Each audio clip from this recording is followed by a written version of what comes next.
Alright guys, sa mapagpalang araw sa inyong lahat, meron tayong isang reaction video dito kay Rob Trip at balikan natin ang SONA 2024 State of Nation Address of the President Ferdinand Marcos Jr. itong July 22. And no other further ado, please do watch guys. Alright, panoorin natin. Alright, let's get it on. Siyempre, sa Pizza West, Philippines. Nako, oo, malaki. Pero ang ganda kasi ng puntong yun sinabi mo, tulad nung naitanong ko rin kanina kay Attorney Michael, kasi on paper, alam mo yan, marami rin ikaw ginagawang report about sa mga accomplishment ng Pangulo ng ating pamahalaan. Maganda.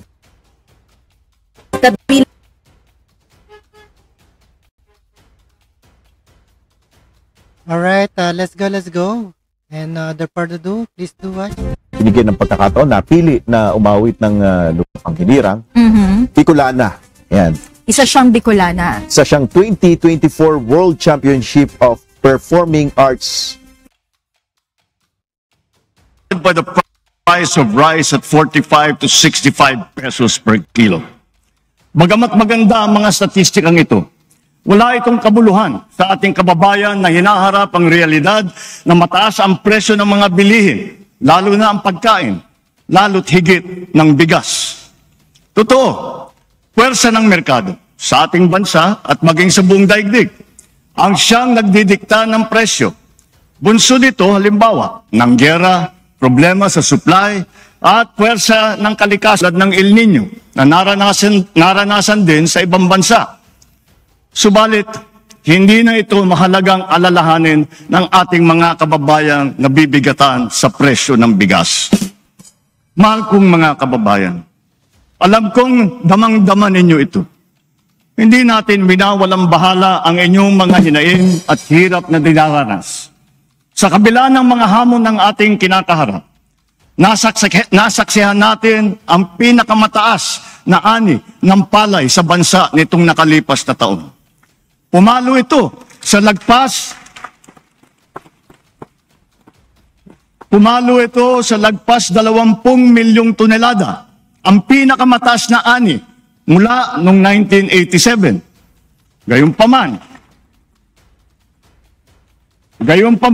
ang ani na ito ay katumbas lamang ng 13 milyong tonelada ng bigas. Kulang pa rin ito para sa ating pangangailangan na 16 na milyong tonelada ng bigas, kung kaya't napipilitan tayong mag-angkat. Ngunit, lokal na produksyon pa rin ang ating mas bibigyan ng halaga. Kaya patuloy nating sinusuportahan ang sektor ng agrikultura upang mapabilis, mapadali at mapalakas ang produksyon mula sa pagpunla, pag-ani at paghuli hanggang sa pagbiyahe at pagbenta, upang maiwasan din ang pagkasira ng mga produkto. Nitong nakalipas na taon, higit 100 milyong kilo ng mga sari-saring binhi, suwi at mataba nang ipinamahagi sa mga magsasaka. Namigay rin ang pamahalaan ng mahigit 300,000 inahin upang ito ay maparami. Para naman sa mga mangingisda, mahigit 500 milyong fingerlings at 3,000 mga bangka ang napamahagi. Nakakatulong din ang mga ginawa at inayos ng mga fish port at cold storage upang masuportahan ang kanilang industriya.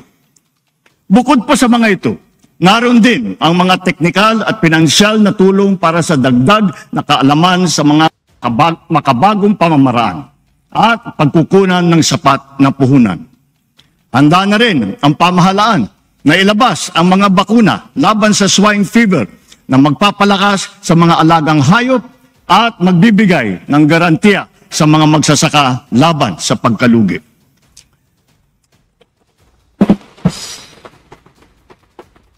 Nagsasagawa rin tayo ng mga kaugnay na hakbang upang pababain ang presyo at madagdagan din ang ating supply ng pagkain.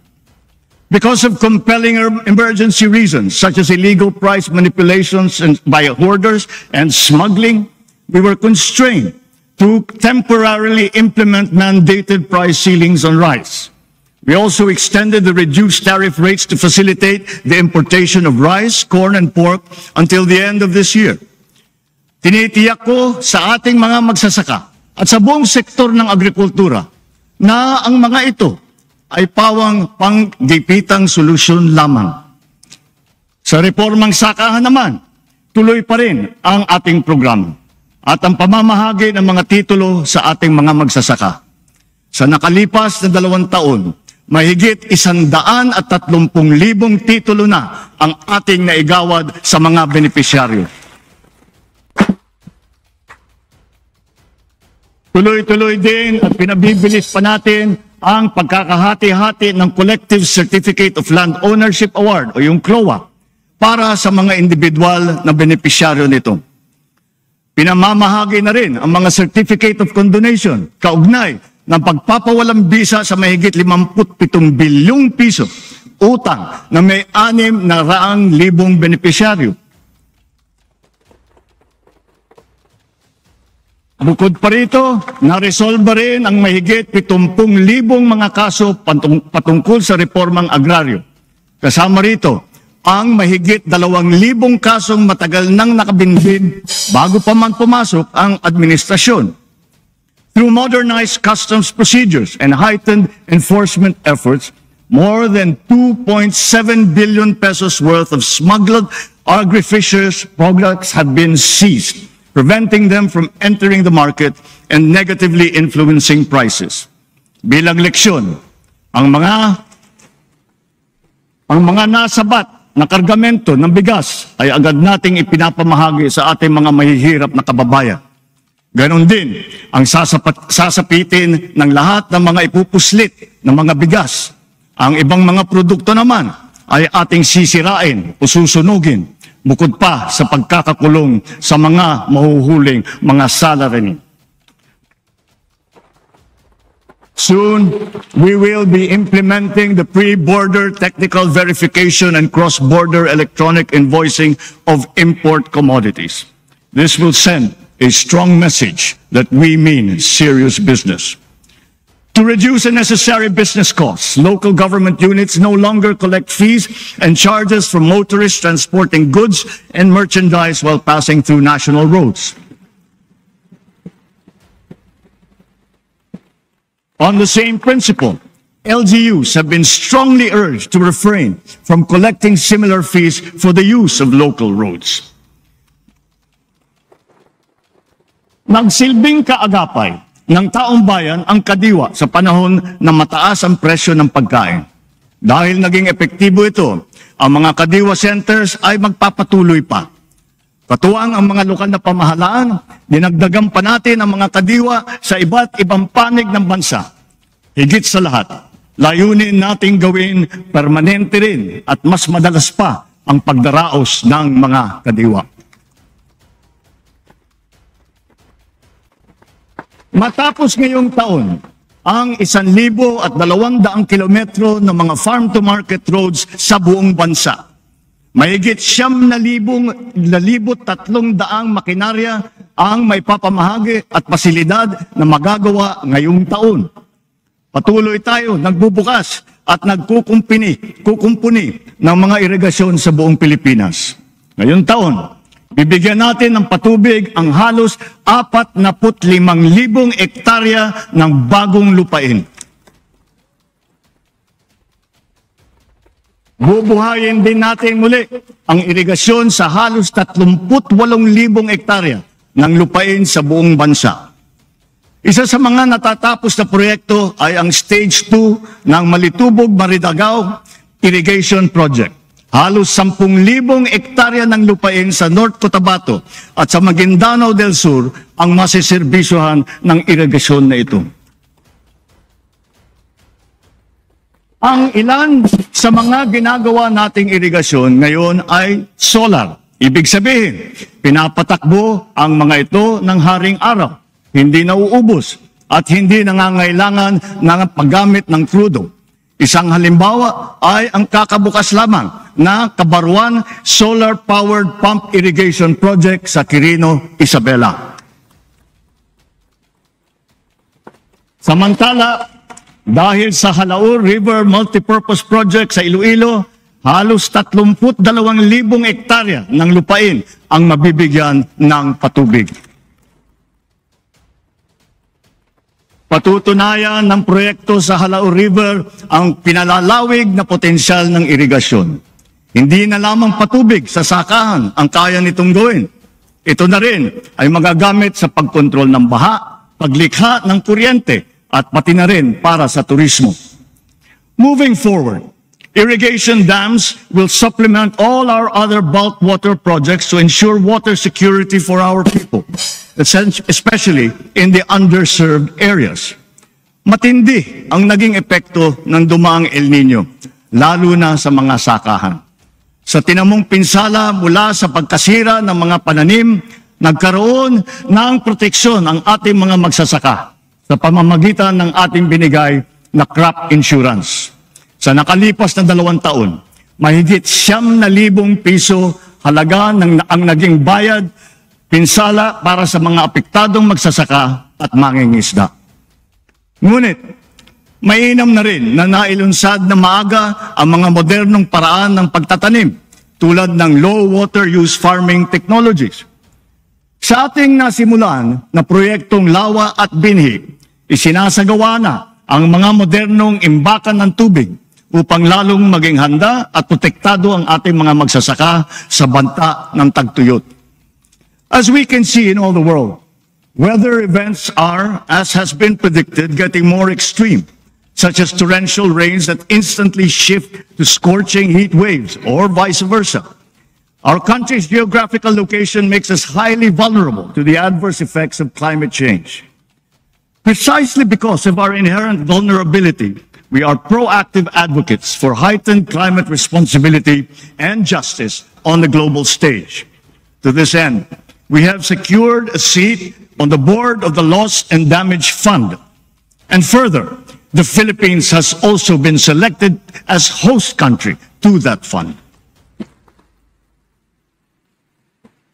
This will require an enabling law from Congress to confer the legal personality and capacity to the board.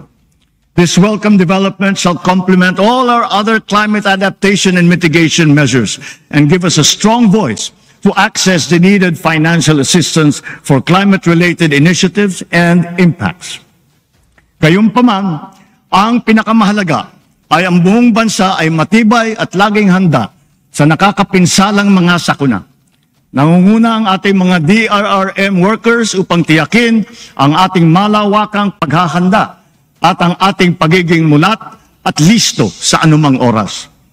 Bilang pangunahing paghahanda, nagtatayo tayo ng mga mahalagang infrastruktura na magsisilbing proteksyon at sentro ng koordinasyon, lalo na sa aspeto ng paghahatid tulong.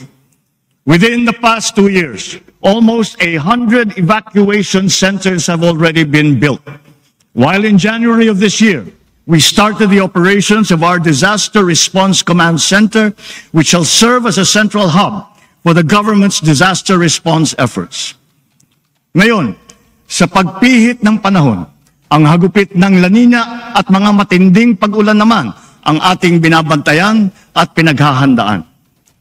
Mahigit 5,500 flood control project ang natapos na at marami pang iba ang kasalukuyang ginagawa sa buong bansa.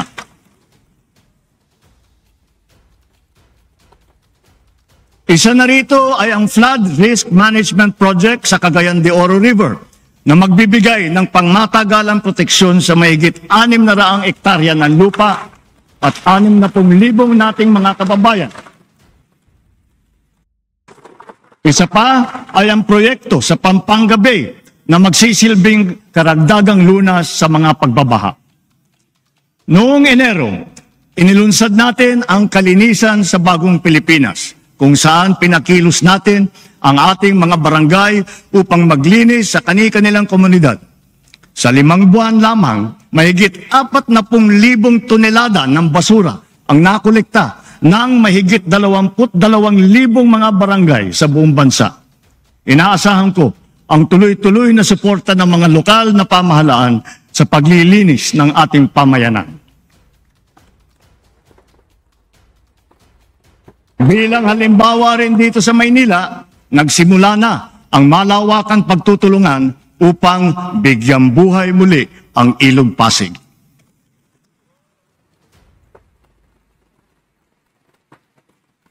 As we enter the midterm, our infrastructure development remains sustained, strategic, and on schedule. Aside from agriculture and disaster risk, our other vital sectors and pillars such as education, health, energy, low-cost housing, transport, information technology, they all stand to benefit from our aggressive infrastructure development as befitting our upper middle income economic target. With the results that we have seen 2 years into this administration, we can claim that despite challenges, we are steadily progressing towards our targets in the medium term. Our power and internet services are continuously being upgraded in both capacity and connectivity. Sa ating free Wi-Fi program, halos 10 milyong unique user devices ang nakikinabang sa libreng internet sa mahigit 13,000 lugar sa buong Pilipinas. Nasasagap ito sa marami nating mga paaralan at mga malalayo at liblib na mga po. Patuloy pa ang ating pinaparami ng mga libreng Wi-Fi sa buong bansa. As part of our nationwide internet infrastructure development, Phase 1 of the National Fiber Backbone has been completed and operationalized.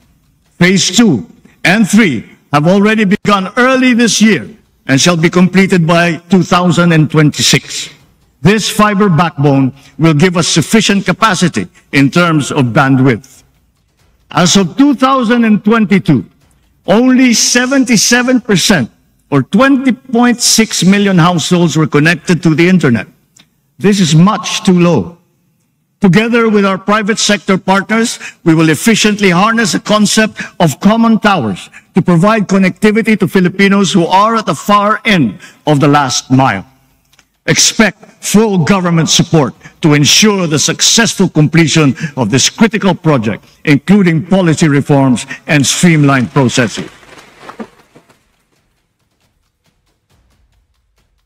Bigger and faster IT infrastructures require stronger and more impervious cyber defense. Our recently launched National Cybersecurity Plan lays down the blueprint for us to safeguard our systems against cyber attacks. With this said, I have directed the agencies concerned to ensure that the speed and quality of our IT development always mirrors the pace and trajectory of our economic aspirations. As energy projects get completed and new investments pour into this sector, we expect our nation's power supply to increase at a steady pace to meet our growing demand in the next few years. Nonetheless, we are continuously diagnosing and urgently addressing power shortages, as well as the systemic causes of blackouts in unserved and underserved areas. Nireremedyohan natin ang pangangailangan ng mga lugar na wala pang kuryente at madalas ma-brownout sa pamamagitan ng microgrid at off-grid systems at mga missionary small power utilities na sinusuportahan pa rin ng solar. Running through Bataan, Pampanga, and Bulacan, the newly inaugurated Mariveles-Hermosa San Jose transmission line will further strengthen the reliability of the Luzon power grid. In the Visayas, all stages of the Cebu-Negros-Panay Backbone Project have likewise been completed. This project shall serve to stabilize the power situation in Western and Central Visayas and avert recurrences of power outages experienced in the past. Dahil sa proyektong ito, naiwasan ang blackout sa Panay Island noong Abril hanggang Hunyo sa kabila ng yellow at red alert sa region. And just last week, the Dumanhog-Corelia line of the Cebu-Bohol Interconnection Project was energized, enabling the transfer of power between Cebu and Bohol. With these systems currently operating at capacity, these major power lines shall contribute to the efficient power exchanges not only between Luzon and the Visayas, but also involving Mindanao energy sharing and transfers between, among, and within the three island groups have now been made possible with the energization last January of the Mindanao-Visayas interconnection.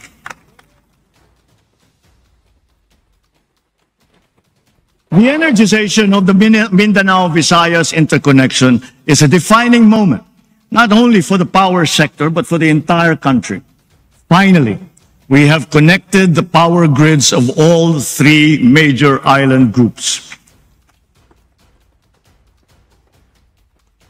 The unified Philippine grid is a fulfillment of this dream, whose seeds were planted in the 80s through a vision bolstered by R&D, which we accomplished by applying typical Filipino persistence and dedication. Batid natin lahat na ang presyo ng kuryente dito sa ating bansa ay mataas. Kaya patuloy tayo sa pagdadagdag ng mga infrastruktura ng kuryente na magpapababa ng presyo ng kalanon. Sa kabilang banda, tinitiyak din nating makatarungan ang paniningil sa mga consumer. Ilan sa mga hakbang na pinatupad ng pamahalaan ay, una, ang mas maayos at patas na lifeline rate program para sa mga mahihirap, lalo na sa mga benepisyaryo ng 4Ps.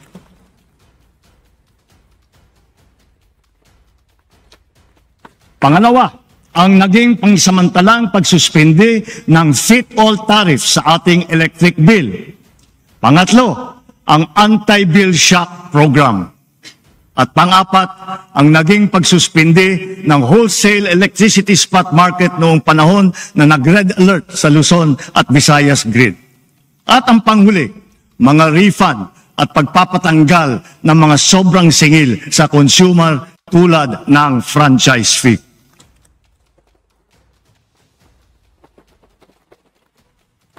Binabalikan at binubusisi natin muli ang EPIRA upang malaman kung angkop pa ba ito sa ating kasalukuyang sitwasyon o napapanahon na ito ay amyendahan.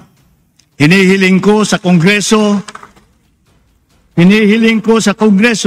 na pagtulungan na natin ito alang-alang sa kapakanan ng mga Pilipino.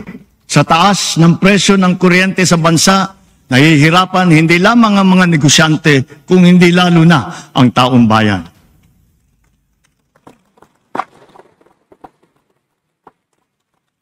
As of May this year, 12,000 kilometers worth of roads and more than 1,200 bridges have been built and upgraded across the country. Of note, we have provided a budget to upgrade 367 bridges and almost 1,600 kilometers of road along our country's longest thoroughfare, the Maharlika Highway from Luzon all the way to Mindanao. Moreover, significant segments of major expressways which are part of the Luzon Spine Expressway network have now been opened to the public. The SLEX-NLEX-SLEX connector and the Plaridel bypass will be fully completed by the end of this year.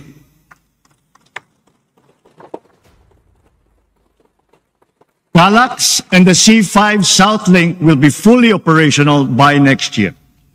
Dahil sa mga mahalagang daan na ito, ang norte, gitnang Luzon, Maynila at katimugang Luzon ay lalo pa ngayon magiging mas konektado sa isa't isa. Under our Inter-Island Linkage Bridge program, we expect two major bridges to be open to motorists this year. One is the Panguil Bay Bridge, touted as the longest water-spanning bridge in northern Mindanao. This bridge will connect Lanao del Norte to Misamis Occidental. The other is the Gicam Bridge in Zamboanga, Sibugay, which shall connect the Olutanga the island to the mainland of Mindanao. In addition, travel to and from Clark Airport is now much faster and more convenient, with the inauguration of the 20-kilometer airport New Clark City Access Road in Pampanga. We are also in the midst of a railway renaissance. the Metro Manila Subway Project has logged significant accomplishments in its tunneling works. Sa puntong ito, katumbas na ng 3 hanggang 6 na palapag ang lalim na nahukay at tuloy-tuloy na umuusad sa susunod na istasyon. Other railway projects such as the MRT-7 and the North-South Commuter Railway are likewise progressing. We will make sure that the right-of-way issues are resolved in the most equitable, efficient, and expeditious manner so that these will not get in the way of our infrastructure development. Bilang bahagi ng LRT-1 Cavite Extension Project, ang ruta ng LRT Line 1 sa Metro Manila ay madadagdagan mula sa Baclaran hanggang Sucat. Bubuksan ito sa publiko sa loob ng taong ito. At sa ilang taon, aabot na ang linya na ito hanggang Bacoor. Nagdagdag din tayo ng 76 na bago at modernong mga tren sa LRT-1 upang mas dumami, bumilis at maging mas komportable ang biyahe ng mga pasahero.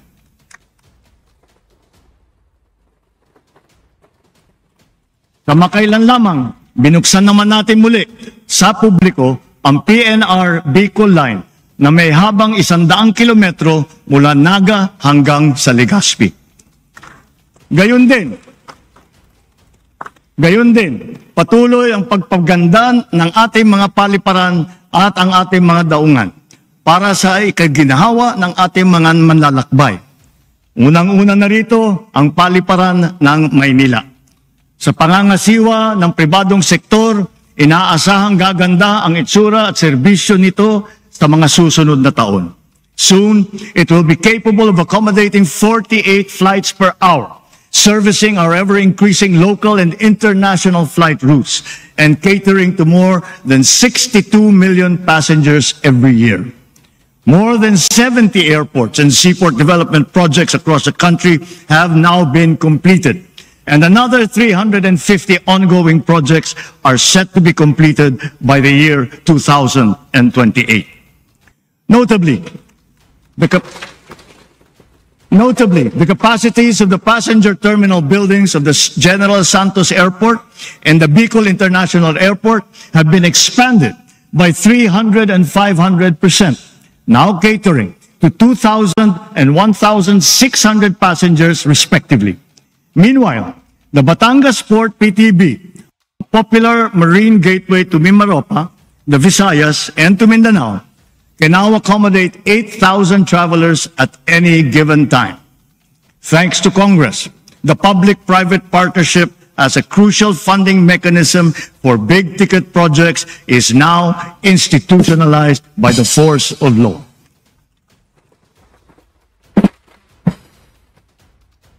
PPP is seen to facilitate strategic investments and the timely development of projects under our Build Better More program, especially since around 1/4 of our flagship projects have been envisioned to be funded through this modality.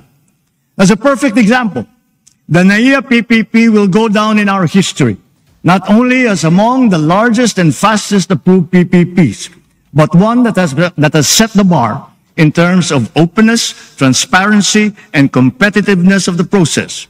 Through this partnership, our foremost aerial gateway is now primed for a revitalization.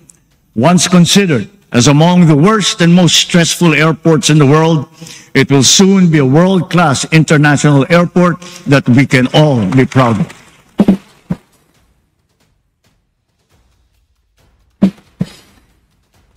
But even before that, the UP-PGH Cancer Center is the first PPP to be approved in this administration. Together with the Philippine Cancer Center of the DOH, which broke ground last March, these 2 specialty hospitals will soon join our nation's fight against cancer.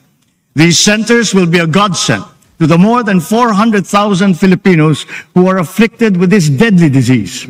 Habang ang mga modernong ospital na ito ay ginagawa pa, patuloy tayo sa pagdadagdag at pagpapataas ng kalidad ng ating mga ospital at mga specialty center.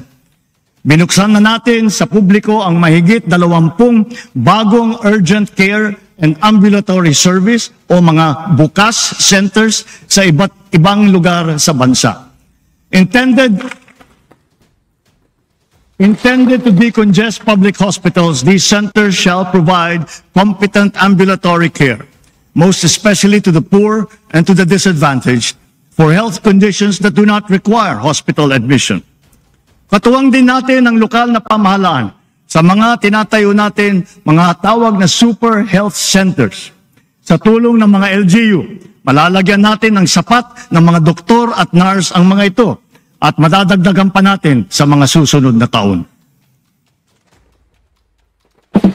Layunin natin na sa lalong madaling panahon, lahat ng lalawigan natin ay may sapat na mga center o pasilidad na may kakayahang makapagbigay ng pangunahing serbisyong medikal para sa ating mga mamamayan. Samantala, titiyakin natin na ang bawat isang probinsya ay mabibigyan ng mobile clinic upang ang laboratory exam at ilang pang pangunahing serbisyo medikal ay mapapalapit natin sa ating mga kababayan. Sa PhilHealth naman, dinamihan na ang klase ng generic na gamot na kasama sa benepisyo para sa mga outpatient. Mula sa 21 generic na gamot, ay 53 na. May mga bagong gamot para sa alta presyon at meron na rin para sa nerve pain at sa epileptic seizures.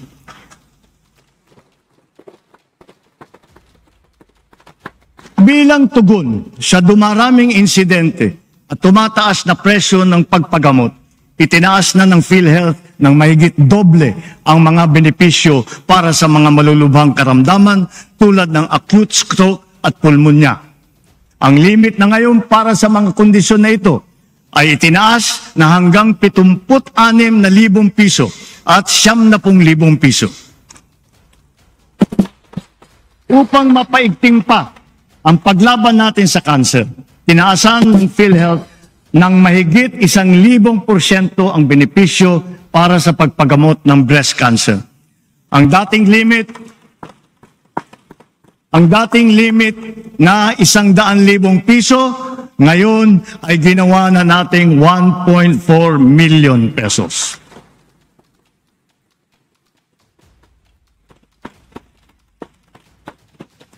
Ang benepisyo naman para sa colon cancer ay pinag-evaluate na rin. At bago matapos ang taon, maisasama na rin sa mga benepisyo ng PhilHealth ang chemotherapy para sa cancer sa baga, atay, ovary at prostate. Naglaan po tayo ng mas mataas na pondo para sa ating medical assistance program. Kaya higit na mas marami pang mga Pilipino ang matutulungan nito ngayong taon. Aside from our aggressive hiring efforts, we have enhanced medical and allied health programs, allocated seed funds for public medical schools, and launched scholarships and review and upskilling programs. These are to support the medical and nursing professions with a goal to strengthen and increase our human resources for health. As part of our recalibrated health approach towards prevention and healthy habits, we are prioritizing vaccinations, nutrition, mental well-being, and active and healthy lifestyles. Tuloy-tuloy ang ating paghahabol sa pagbabakuna ng mga sanggol at ang mga bata, lalo na sa Region 6 at sa BARM, kung saan kulang pa sa kalahati ang nababakunahan. At tuloy na tuloy din ang Philippine Plan of Action for Nutrition na ating binibigyan tuon ngayong Hulyo, buwan ng nutrition. Ang convergent programs to stamp out hunger and malnutrition were not only successfully launched, but have yielded inspiring results thus far. One survey confirmed that our expanding school-based feeding program has had a significant impact on the physical and mental well-being of more than half of the learner beneficiaries. Therefore, we will continue to further enhance these feeding programs in our schools and daycare centers.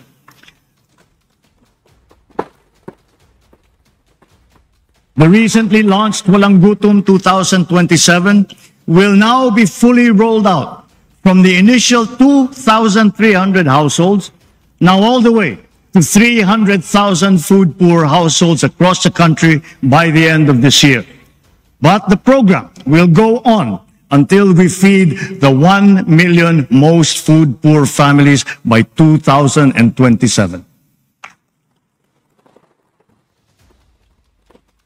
An important component of our strategies to address malnutrition shall be the program for the first 1,000 days, or the first 2 years of a child's life. To ensure the health and nutrition of children 0 to 2 years old from the poorest families, we have proposed in the 2025 budget a new grant under the Pantawid Pamilyang Pilipino program for this purpose. Sa pamamagitan nito, ang isang buntis o ang isang ina na benepisyaryo ng 4Ps ay mabibigyan ng karagdagang tulong pinansyal na laan para sa kanya at sa kanyang anak. Ang tulong na ito ay upang matiyak na siya at ang sanggol na kanyang sinapupunan o batang anak ay maaasikaso ng doktor, mababakunahan at mabibigyan ng sapat na nutrisyon.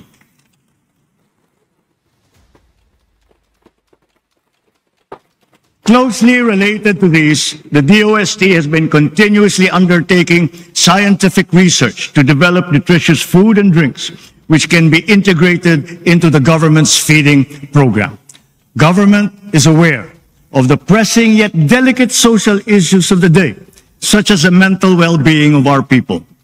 The DOH has launched its comprehensive mental health plan and ensured sufficient supply of medications.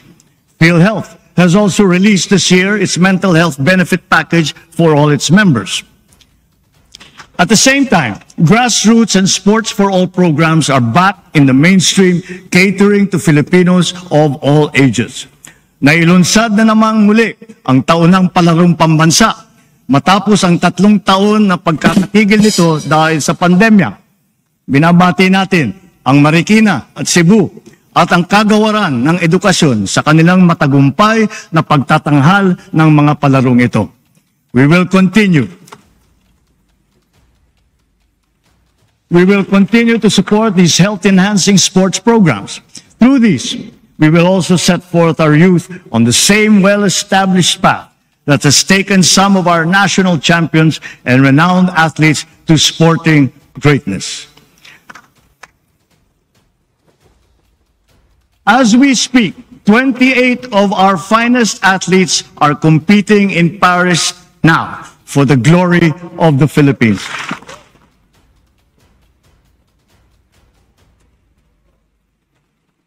Let us wish them well and the best of luck.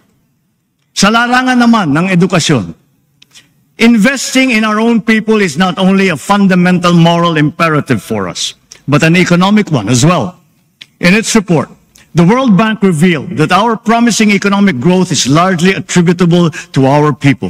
The great bulk of the country's wealth is being created by the skill, the industry, and the resourcefulness of all Filipinos. Ngunit, sadyang marami pang ibubuga ang Pinoy.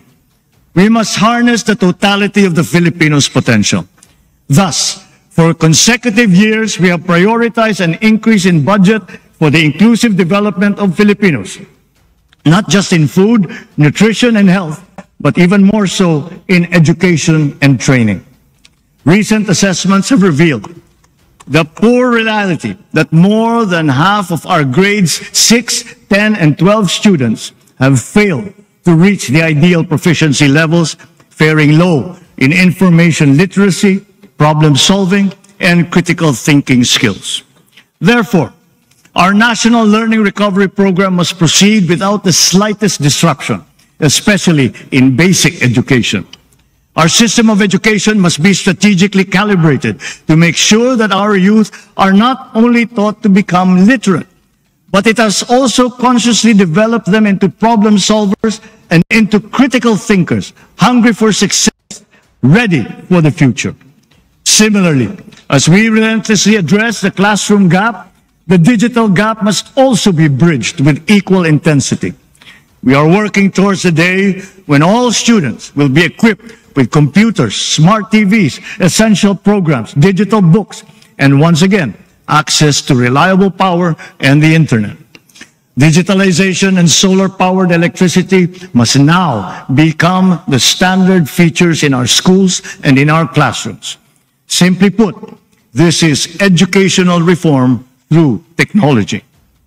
The perennial problems surrounding textbooks shall be resolved. The production of instructional materials, especially textbooks, which are up-to-date and error-free, must be ensured. The whole process, from approval of manuscript to procurement, all the way to distribution, will be cut short from its present 3 years to just 1 year.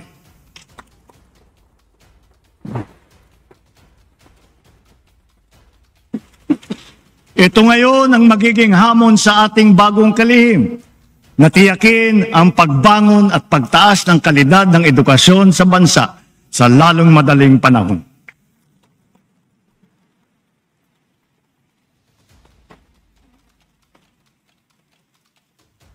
Clearly, of course, the quality of our education rests on the quality of our teachers.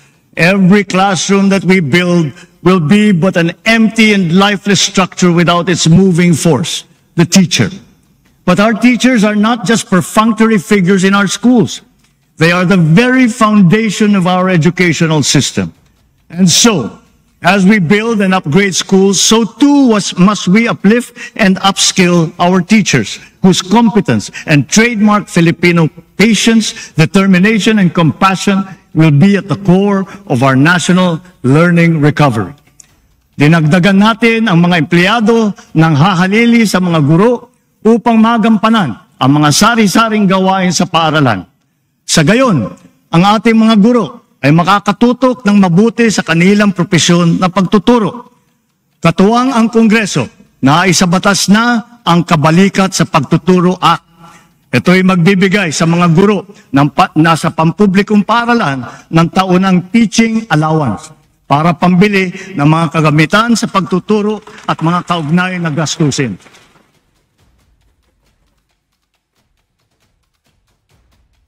Natatanggap na nila ito simula sa susunod na taon.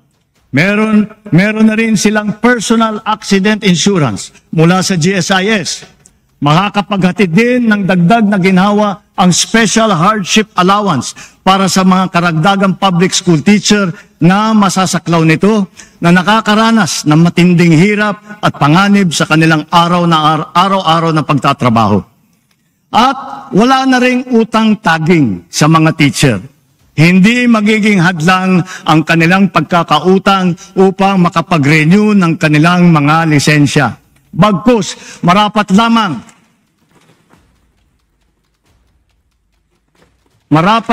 na sila ay payagan pa rin makapagturo nang sila ay makapaghanap buhay at merong kinikita.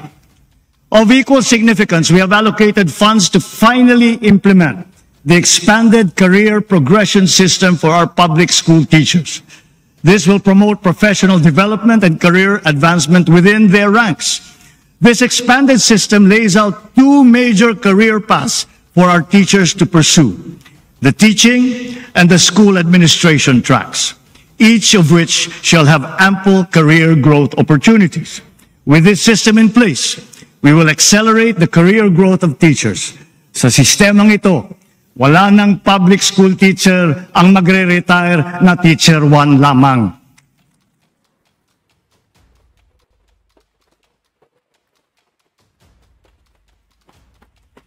Sa madaling sabi, kung talagang ninanais nating maging matagumpay ang hinahangad nating pagbangon sa larangan ng edukasyon, sila, ang ating mga guro, ang dapat nating itaguyod at patatagin.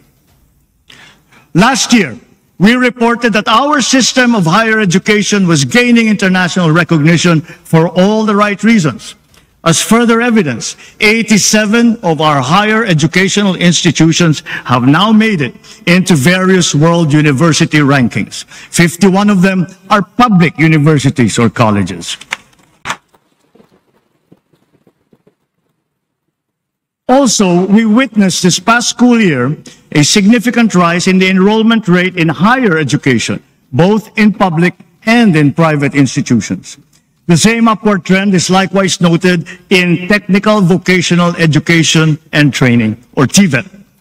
Statistics do not lie. 8 out of 10 graduates of TVET ultimately land decent jobs. So with its high employability rate, TVET will definitely be instrumental in capacitating our people and in maintaining our employment rate at consistently high levels. Cognizant of its potential, the DepEd, CHED, DOLE, and TESDA have joined forces now to incorporate TVET in the senior high school curriculum to further boost the employability of our students. The Philippinovation and Balikhaing Pinoy programs have been launched, both drawing vast interest and inspiring key sectors and the public to generate solutions, to share ideas, and to drive innovation forward across the country. The IT and creative sectors are burgeoning industries, knowing no territorial bounds, and they hold great promise for our talented and hardworking people. This is the call of our times, and we are moving to answer that call. The schools will serve as a preeminent incubators of the innovative and creative energies of all Filipinos. Advanced learning systems and technologies in the areas of robotics, artificial intelligence, and the Internet of Things shall be made available in TVET Innovation Centers nationwide. Highly technical and professional level training courses will soon be launched, notably in cybersecurity and in the creative industries. Of our globally ranked HEIs, 63 have made it into the WURI Global Top 300 Innovative Universities. In the face of tough global competition, the Mabalacat City College in Pampanga was awarded the Technological or Digital Innovation of the Year. And for the second straight year, Samar State University topped the rankings for its digitally pioneering R&D project entries.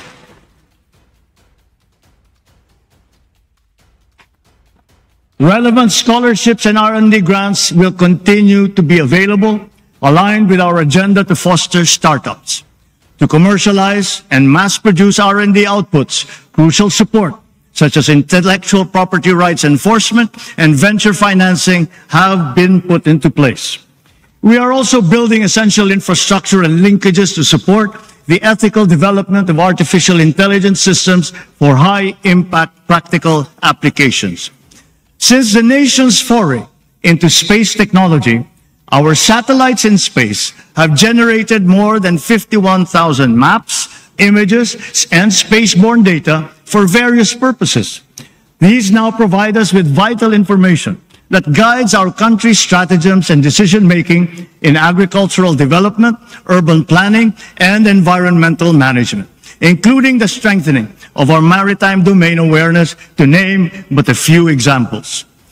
Along with these discoveries, we are likewise in awe of our countrymen who have carved out their niche as pioneering space scientists and engineers in this emergent field, in collaboration with local space technology companies that provide an additional impetus.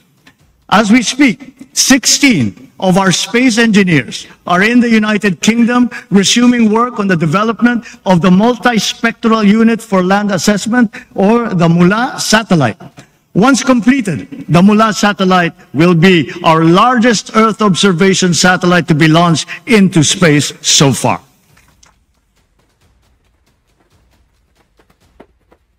May they inspire the next generation of Filipino students to follow their footsteps and reach for the stars. Sa ating mga trabahador, our employment rate has increased to 95.9%.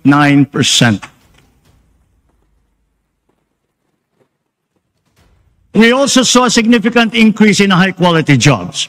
Underemployment, too, has decreased from 11.7% in May of 2023 to 9.9% today. This is our lowest number since 2005. Notably, we also saw an increase in middle-skilled employment, wage and salaried employment, and full-time jobs. Magagandang balita pa rin ang mga ito sa kabila ng nararanasang mataas na presyo ng pagkain. Bukod sa paglikha ng trabaho, pinalalakas din natin ang kakayahan ng ating mga mamamayan, lalo na sa panahon ng kanilang kagipitan. Our adaptive and responsive social protection programs assist our countrymen in times of dire need, reaching those in geographically isolated and disadvantaged areas.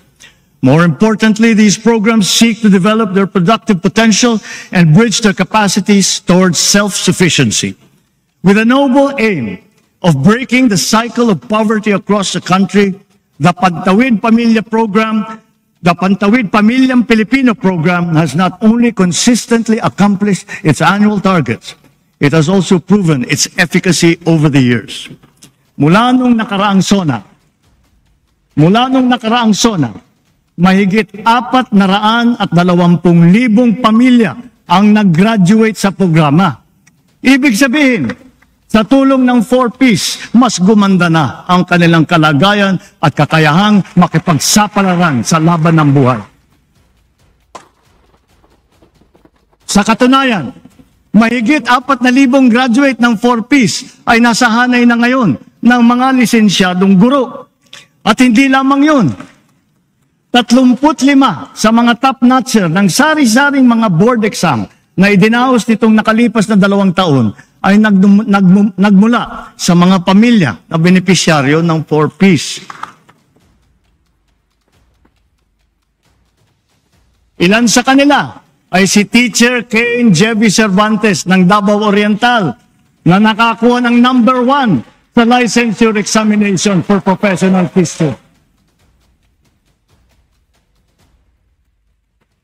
Isa rin si Engineer Alexis Alegado na nanguna sa Civil Engineering Board exam noong Abril ng nakalipas na taon.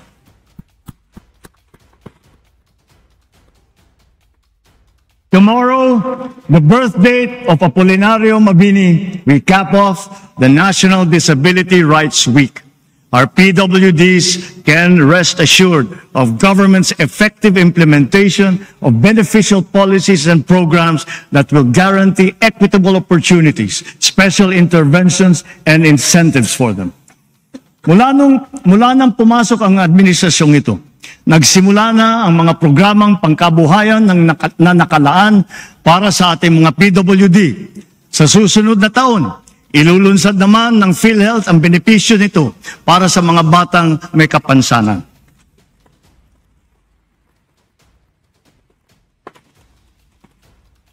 Halos dinoble na rin ang diskwento na ibinibigay sa mga PWD at sa mga senior citizen na tulad ninyo para sa mga basic necessities at prime commodities.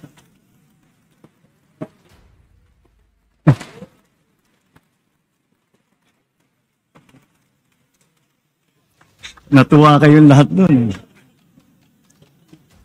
Sa lahat ng mga ginagawa natin ito, katuwang natin palagi ang pribadong sektor, lalo na sa mahalagang bagay ng trabaho at pasahod.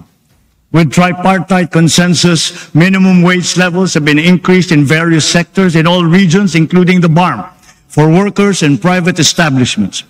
Makakapagdulot ito ng ginhawa sa mahigit 4 na milyong mga kababayan na natin at ng kanilang mga pamilya. Para naman sa ating mga kawani ng gobyerno, mayroon silang maaasahang medical allowance bilang karagdagang benepisyo sa susunod na taon.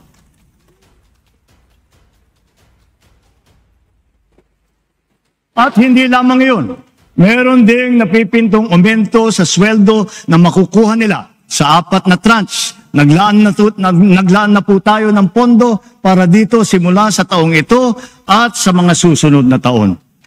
Furthermore, we have extended the services of our job order and contract of service personnel working in government. This will also afford them ample opportunity to work on their civil service eligibilities while gaining additional relevant experience and training to upgrade their employment qualifications. Our aggressive infrastructure development, business-friendly policies, investment and export promotions, foreign visits, and economic missions are all aimed at generating not just jobs, but quality and competitive jobs. A substantial number of investment pledges have already commenced operations, with many more at various stages of development. Sa bilang natin, Bukod sa malalaking kita para sa bansa, makakalikha ang mga ito ng mahigit 200,000 trabaho para sa ating mga kababayan.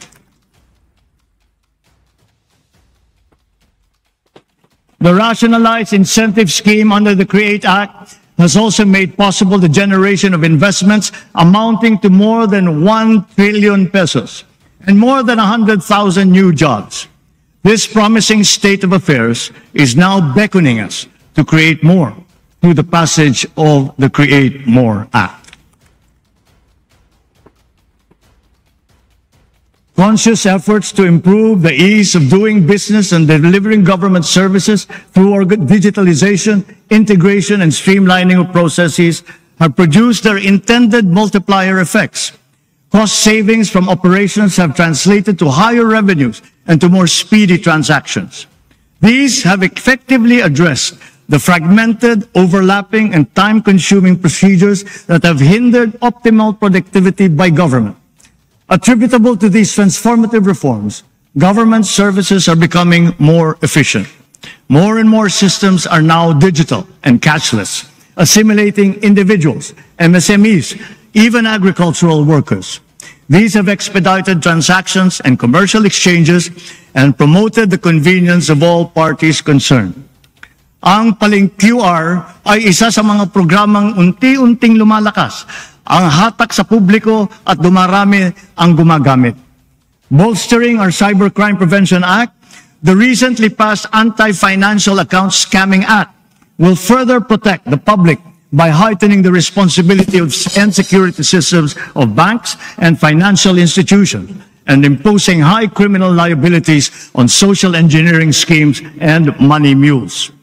Job placement also has seen significant progress, especially through our Public Employment Service Offices, or PESOs, nationwide. PESOs have harnessed IT capabilities and improved labor industry coordination. Collectively, they boast a job placement success rate of 98%.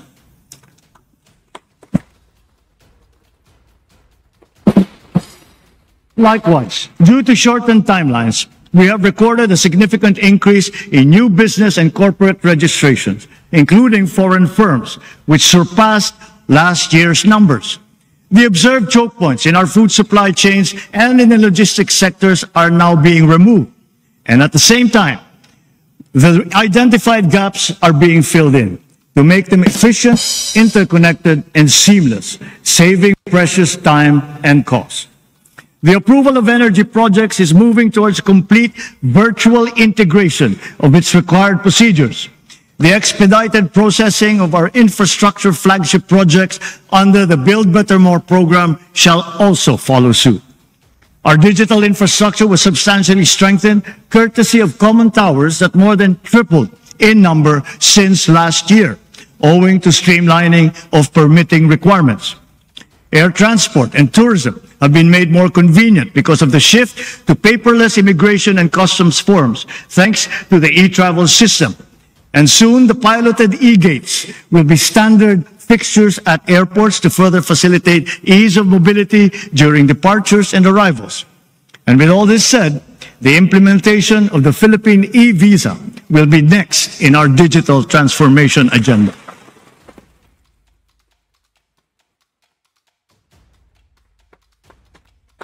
Let us now go to tourism, because we in the Philippines have no less than 7,641 beautiful reasons to tap the potential of our tourism sector, for which our archipelagic nation is internationally renowned and from which many Filipinos derive their livelihood.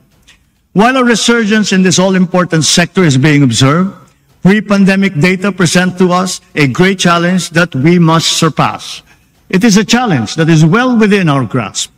Our infrastructure and digital reforms through development of tourism sites and the enhancement of the overall tourist experience are all calculated to boost the productivity of the tourism sector. While doing so, we shall interpose the wholesome and hospitable Filipino brand in all the key tourism touchpoints, from tourist arrival all the way to departure. But the tourism challenge has already evolved and now requires a multifaceted strategy. The focus now is on experiential tourism. Food, culture, heritage, the arts, education, halal, Islamic traditions, dive, cruise, farm and ecotourism, even sports have now become potent subjects and products of a nation's tourism.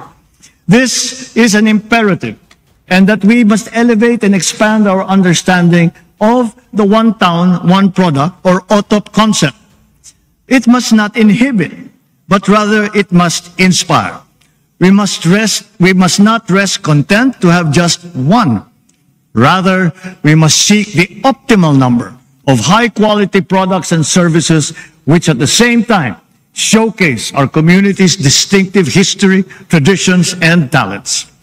Filipino creativity and ingenuity will enliven and unlock the as yet untapped potential of these new facets of Philippine tourism.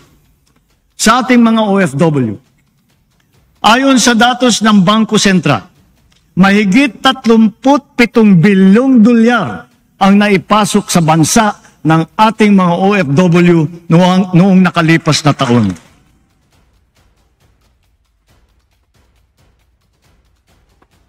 Sadyang napakalaking tulong nito sa ating bumabangon na ekonomiya. Kaya hindi lamang pasasalamat, kundi parangal ang ating ipinapaabot sa lahat ng ating mga OFW. Sana ay napapanood nila ito. Ramdam na ramdam hanggang dito sa ating bansa ang inyong sakripisyo. Through vital partnerships with like-minded states, we have been able to promote our mutual interests, resulting not only in investments here and our strengthened national security, but also in quality jobs for our nationals seeking foreign employment. Through intense Philippine lobbying, the United Nations has adopted the resolution on promoting and protecting the enjoyment of human rights of seafarers. This will ensure their safe and decent living and working conditions at sea, a human rights imperative.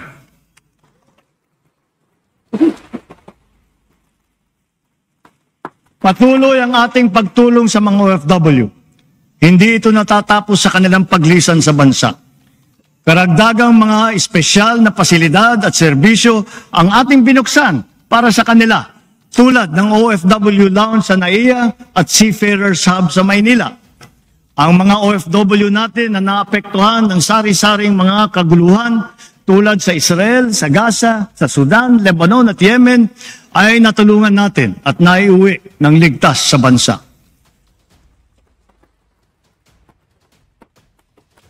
Gayon din ang naging pagtulong natin sa mga kababayan nating nasalanta ng kalamidad at krisis tulad sa Taiwan at sa New Zealand. Hanggang sa kanilang pag-uwi, buong puso ang ating pagtanggap at paglingap. Ang nagbabalik-bayang mga OFW kasama ng kanilang pamilya ay sinusuportahan nating mabuti upang maging maayos ang kanilang bagong simula dito sa bansa para makakuha ng magandang trabaho o di kaya makapagtayo ng negosyo. Kaugnay sa aking naiulat noong isang taon, sinimulan na ng Saudi Arabia ang pamimigay ng tseke sa ating mga trabahanteng nawalan ng trabaho doon.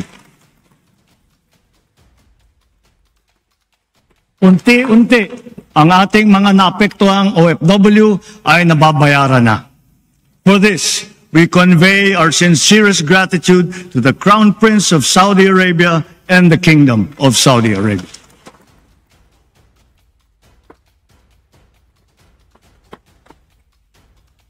Lessons from history and current events teach us that peace and order is an essential ingredient of genuine prosperity and social development.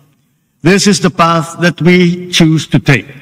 Despite difficulties, despite our diversity and differences as a people, we are joined together by a unique history and have constantly invested our energies and resources in strengthening the pillars of peace.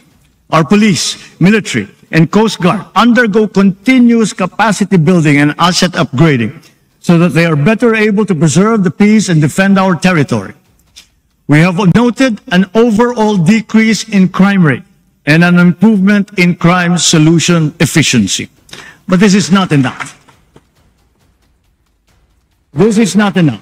Our law enforcement need to continue to earn the trust of our people. The strong pillars of our criminal justice system, especially in light of the new rules on criminal investigation and our independent judiciary, function in unison. In tandem with the justice system, COA's audit mechanism works in harmony with our transparency, streamlining, and open government initiatives.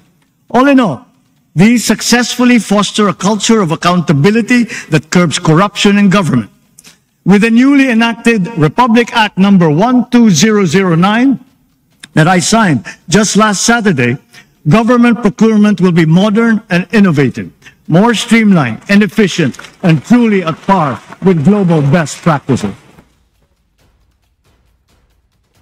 We sincerely thank Congress for its timely and decisive action in amending the 20-year-old law.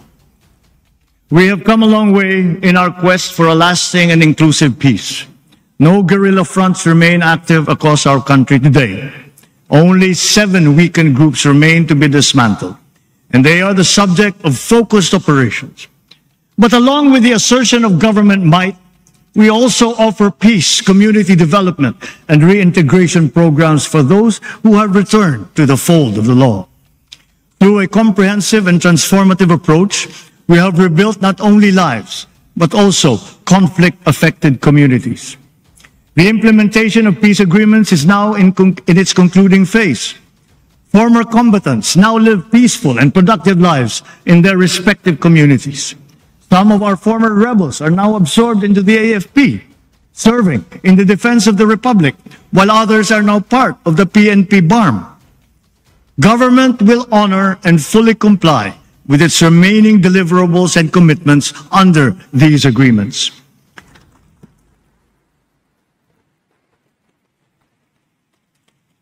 In November last year, we signed proclamations granting amnesty to former rebels.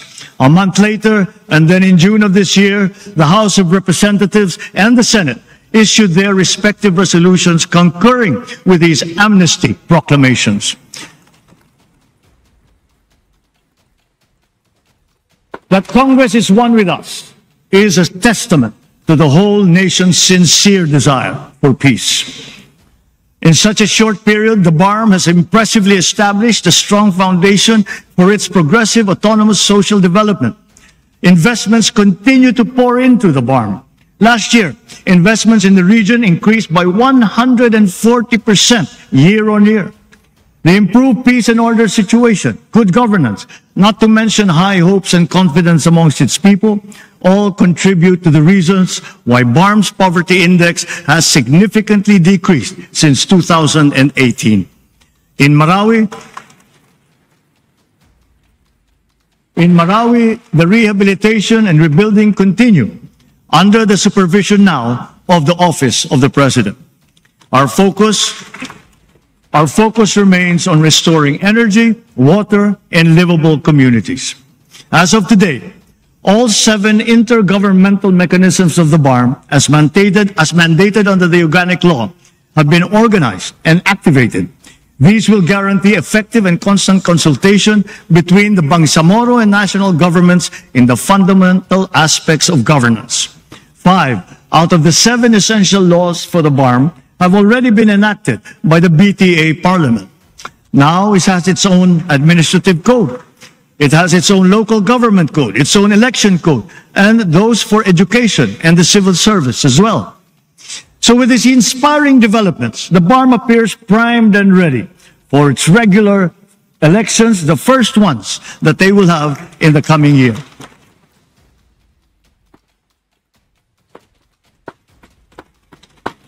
On the fight against dangerous drugs, our bloodless war on dangerous drugs adheres and will continue to adhere to the established 8 E's of an effective anti-illegal drug strategy.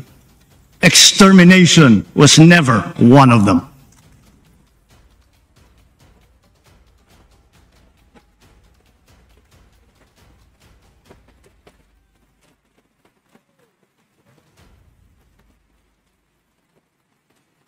And yet, And yet, in more than 71,500 operations, it has resulted in the seizure of more than 44 billion pesos worth of illegal drugs and the arrest of more than 97,000 drug personalities. More than 6,000 of those arrested were high-value targets. 440 of them were government employees, of whom 42 were uniformed personnel. 77 were elected officials.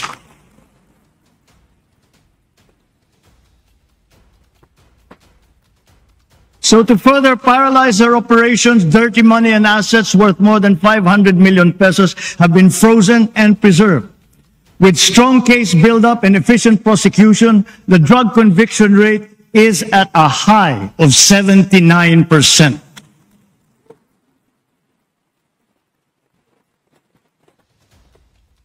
Together with this, we welcome the report that the number of drug-affected barangays in our country has been reduced by 32%.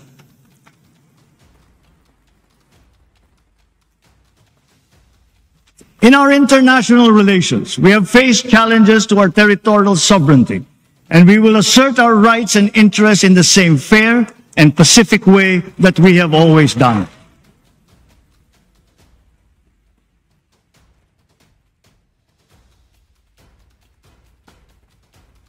Proper diplomatic channels and mechanisms under the rules-based international order remain the only acceptable means of settling disputes. Peace and community building will always be our clarion call, especially when the country serves as chair and the host of ASEAN Summit in 2026. We continuously try to find ways to de-escalate tensions in contested areas with our counterparts without compromising our position and our principles. I know that our neighbors too are doing their best to make this work. The Philippines cannot yield. The Philippines cannot waver.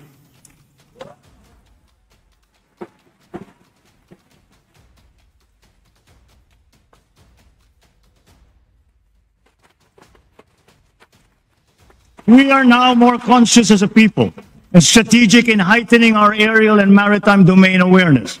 We are continuing to strengthen our defensive posture, both through developing self-reliance and through partnerships with like-minded states. Ang West Philippine Sea ay hindi katang-isip natin lamang. Ito ay atin. Ito ay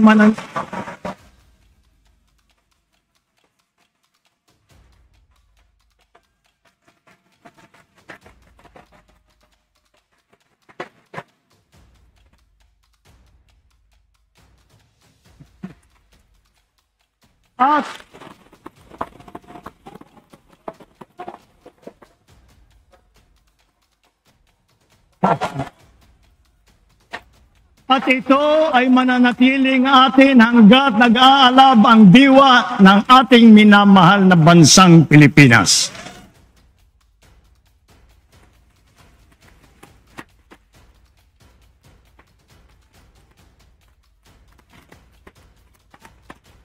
Pagtitibayin at palalaguin natin ang kamalayan at kaalaman ng buong bansa at titiyakin na maipapasa natin ito sa kabataan at ating susunod na mga salinlahi.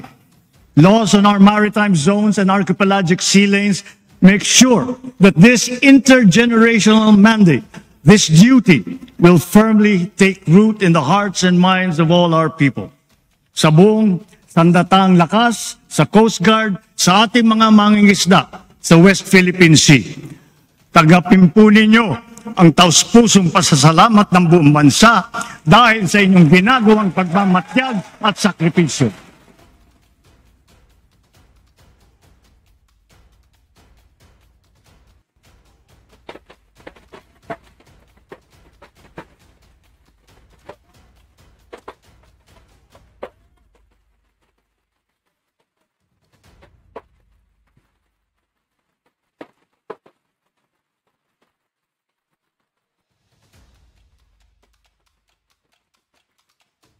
Let us now turn to our economic status and our prospects. In spite of headwinds that we have faced, we have stayed the course. The country exhibits healthy signs of post-pandemic resilience comparable to strong economies in our region.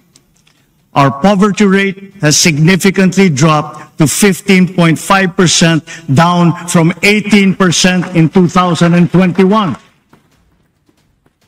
This present figure is even lower than the pre-pandemic level of 16.7% in 2018. Ang katumbas nito ay halos 2.5 milyong Pilipino ang naiangat natin mula sa kahirapan. Kasabay nito, nabawasan ng lagpas 1,700,000 ang bilang ng mga Pilipinong walang sapat na pambili ng pagkain. Patuloy natin pagsisikapan na marami pa tayong maiaahon mula sa kahirapan. To sustain the country's economic gains, we are promoting investment-led growth. We have set in motion policies and programs to create an environment conducive for business to thrive, like reforms in the capital markets and implementation of green lanes. As a result, we have green lanes certified, around 100 projects with a total investment of about 3 trillion pesos across the sectors of renewable energy, digital infrastructure, food security, and manufacturing. The Philippine financial system remains robust and resilient. Tax and non-tax revenue collection has also become more efficient in pace with our rejuvenated economy. Notably, for the past 2 years, our GOCCs have remitted dividends to the national government with a combined tally exceeding their contributions in 2022.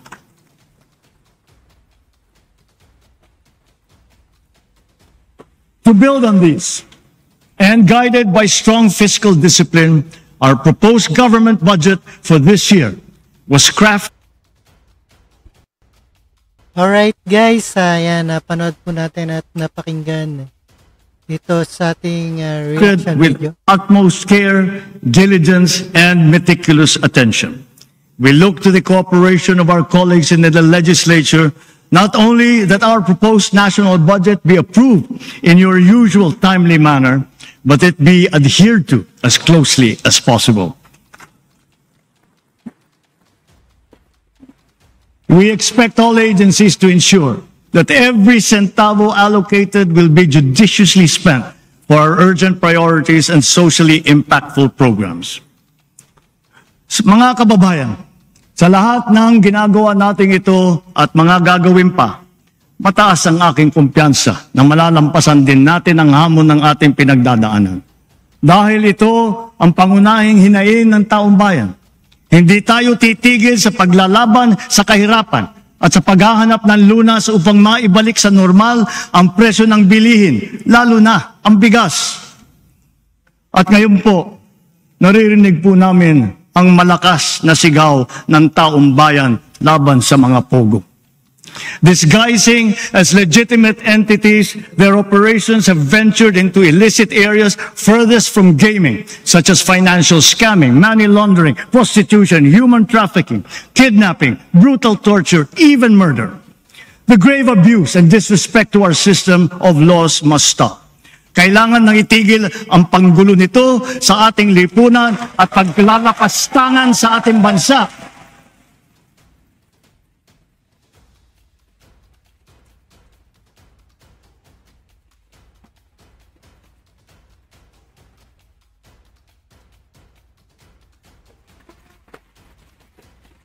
Effective today, all pogos are banned.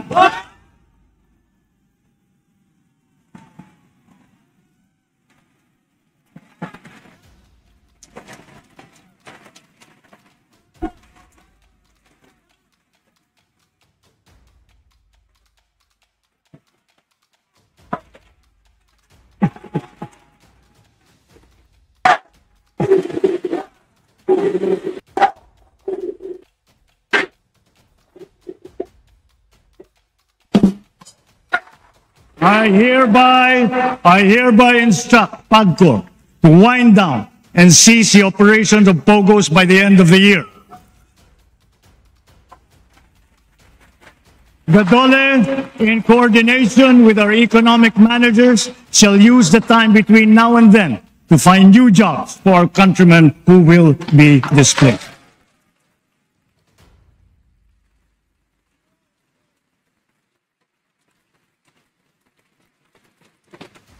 This will solve many of the problems that we are encountering. It will solve many of the problems that we have been encountering, but it will not solve all of them. To solve all the problems that we have been suffering under, all officials, law enforcers, workers in government, and most of all, the citizenry, must always be vigilant, principled, and think of the health of the nation. So, ladies and gentlemen, let me end by recalling the words of a great man. Let not anyone pacify his conscience by the delusion that he can do no harm if he takes no part and forms no opinion. Bad men need nothing more to compass their ends than that good men should look on and do nothing. He is not a good man.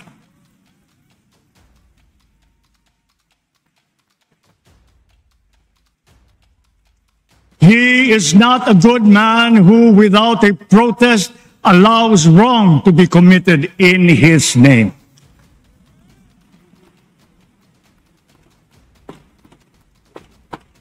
Mga minamahal kong kababayan, lagi po nating labanan ang mali at ang masama. Lagi po nating ipaglaban ang tama at ang mabuti.